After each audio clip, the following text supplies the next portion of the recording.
ഷാർജയിൽ മകളെ കൊന്ന് ജീവനൊടുക്കിയ കൊല്ലം സ്വദേശി വിപഞ്ചിക്കയുടെ ആത്മഹത്യാ കുറിപ്പ് പുറത്തു വന്നിരിക്കുന്നുണ്ട്. മാത്രമല്ല വലിയ രീതിയിലുള്ള ആരോപണങ്ങളുമായി കുടുംബവും രംഗത്ത് വന്നിട്ടുണ്ട്. ആ റിപ്പോർട്ടിലേക്ക്.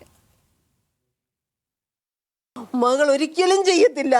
പിന്നെ എല്ലാ ഫേസ്ബുക്കിലും, എനിക്ക് ഫേസ്ബുക്കില്ല മോനെ, എല്ലാ ഫേസ്ബുക്കിലും എല്ലാവരും പറയുന്നു പെങ്ങളും കൊച്ചും അവനും കൂടെ ഉള്ള ഫോട്ടോകൾ, എൻ്റെ മോളുമായിട്ടുള്ളതും കുഞ്ഞുമായിട്ടുള്ളതും ഇല്ല.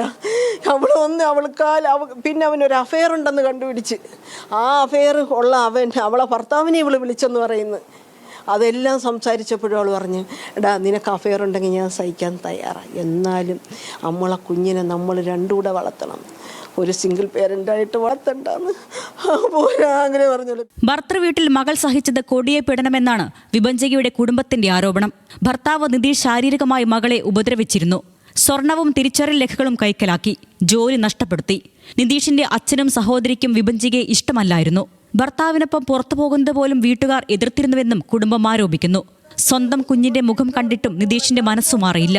ഇനി ഭർത്താവിൽ പ്രതീക്ഷയില്ലെന്നും വിപഞ്ചിക അമ്മയോട് പറഞ്ഞിരുന്നു. വിവാഹമോചന നോട്ടീസ് ലഭിച്ച വിവരം അമ്മയെ അറിയിച്ച ശേഷം പിന്നീട് വിപഞ്ചികയെ ഫോണിൽ ബന്ധപ്പെടാനായില്ല. വിവാഹമോചനത്തിന് മകൾക്ക് താല്പര്യമില്ലായിരുന്നുവെന്നും കുടുംബം പറഞ്ഞു. നിതീഷിനും കുടുംബത്തിനുമെതിരെ നിയമ നടപടിയുമായി മുന്നോട്ടു പോകാനാണ് വിപഞ്ചികയുടെ കുടുംബത്തിന്റെ തീരുമാനം. കുടുംബത്തിന്റെ ആരോപണങ്ങൾ സാധൂകരിക്കുന്ന തെളിവുകളും പുറത്തുവന്നു. സ്ത്രീധനത്തിന്റെ പേരിൽ തന്നെ കൊല്ലാക്കൊല ചെയ്തെന്നും മരണത്തിന് ഉത്തരവാദികൾ ഭർത്താവും വീട്ടുകാരുമാണെന്ന് വിപഞ്ചികയുടെ ആത്മഹത്യാക്കുറിപ്പിലുണ്ട്. ഗർഭിണിയായിരുന്ന സമയത്ത് കഴുത്തിൽ ബെൽറ്റ് മുറുക്കി വലിച്ചെന്നും കുറിപ്പിലുണ്ട്. നിതീഷ് പണത്തിനു വേണ്ടി നിരന്തരം ഉപദ്രവിച്ചിരുന്നതായുള്ള വിപഞ്ചികയുടെ ശബ്ദ സന്ദേശവും ന്യൂസ് മലയാളത്തിന് ലഭിച്ചു. 1 വർഷമായി താനും നിതീഷും അകൽച്ചയിലാണെന്നും മകൾ വൈഭവി ജനിച്ചതിൽ പിന്നെ നിതീഷ് ഒട്ടും അടുപ്പം കാണിച്ചില്ലെന്നും UAE-യിലുള്ള ബന്ധുവിനയച്ച ശബ്ദ സന്ദേശത്തിലുണ്ട്. നിതീഷ് എന്ന് പറഞ്ഞു കഴിഞ്ഞാൽ നിങ്ങൾ ആരും കണ്ടിട്ടുള്ള പോലെ ഒരു ആണുങ്ങളുടെ ഒരു പോലെ അല്ല അവൻ.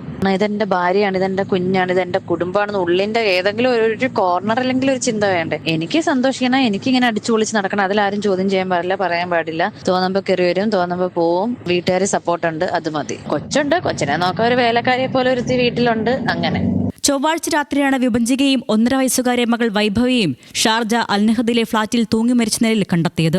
ന്യൂസ് മലയാളം, കൊല്ലം.